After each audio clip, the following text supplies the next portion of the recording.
ફક્ત 15 જ મિનિટમાં બનાવો એકદમ ટેસ્ટી, સોફ્ટ અને મોઢામાં મૂકતા જ ઓગળી જાય એવા નારિયેળના લાડુ. તો ચાલો રેસીપી સ્ટાર્ટ કરી દઈએ. તો અહીંયા સૌથી પહેલાં આપણે જે વાટકીના માપથી ટોપરાનું છીણ લેવાનું છે એ જ વાટકીના માપથી અહીંયા મેં અડધી વાટકી દૂધ લઈ લીધું છે અને એમાં એડ કરી લીધું છે અડધી વાટકી મિલ્ક પાવડર. હવે આ બંનેને આપણે સારી રીતે મિક્સ કરી લેવાનું છે. વચ્ચે ગાંઠા ન રહે એનું ખાસ ધ્યાન રાખવું. તો આ રીતના જો એકદમ ઘાટું આપણું ટેક્સચરવાળું દૂધ છે એ રેડી થઈ જવાનું છે, જેથી આપણે જ્યારે લડ્ડુ બનાવીએ ને ત્યારે એકદમ સરસ ટેક્સચર એનું આવી જશે અને ફટાફટ બની જશે. હવે એક પેન લઈ લેવાનું છે, એમાં એડ કરી દીધું છે મેં 1 ચમચી ઘી. ઘી ગરમ થઈ જાય ત્યારબાદ એમાં એડ કરી દઈશું નારિયેળનું છીણ, એટલે કે ટોપરાનું જે છીણ રેડીમેડ એકદમ ઝીણી સાઇઝમાં મળે છે ને, આપણે એ લઈ લેવાનું છે.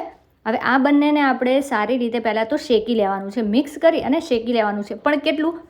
3 થી 4 જ મિનિટ. 3 થી 4 મિનિટ માટે શેકવાનું છે. એનો કલર ચેન્જ ન થવો જોઈએ, એનું ખાસ ધ્યાન રાખવાનું. તમે આ ઝીણું ટોપરાનું છીણ છે એના બદલે જે મોટું મળે છે એ લઈ શકો છો. તાજું નારિયેળ આવે છે તો એનું પણ તમે આ રીતે બનાવી શકો છો.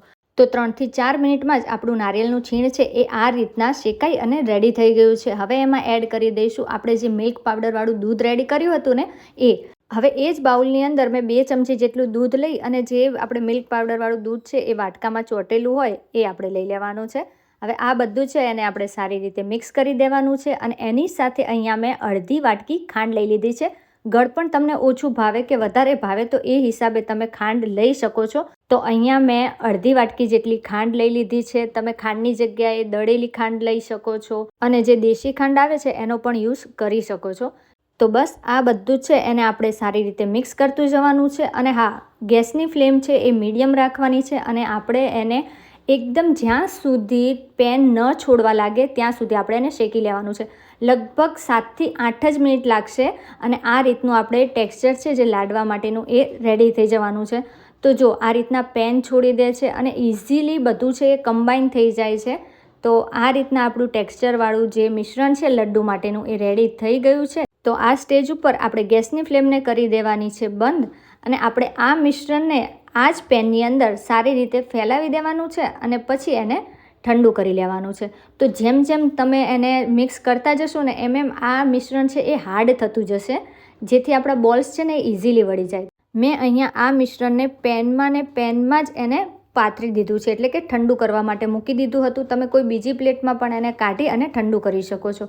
તો તમે જોઈ શકો છો કે થોડી જ વારમાં મિશ્રણ આપણું ઠંડુ થઈ ગયું છે અને એમાંથી આપણે થોડું પોષણ લઈએ ને તો એકદમ સરસ અને ફટાફટ આપણા બોલ્સ છે એ રેડી થઈ જાય છે. તો અહીંયા આપણે બધા જ જે મિશ્રણ છે એના આ રીતના લાડુ વાળી અને રેડી કરી લેવાના છે. આ મીઠાઈ તમે તહેવારોમાં પણ બનાવી શકો છો, રક્ષાબંધનમાં પણ બનાવી શકો છો. તો આપણે અહીંયા આ લડ્ડુ છે રેડી થઈ ગયા છે. હવે અહીંયા મેં અડધી વાટકી જેટલું ટોપરાનું છીણ છે એ એક બાજુ રાખી દીધું હતું. હવે એની અંદર આપણે એને કોટ કરી લેવાનું છે નારિયેળના લડ્ડુને. તો જો કેટલા ક્યુટ અને કેટલા સરસ આપણા નારિયેળના લડ્ડુ છે બની અને રેડી થઈ ગયા છે.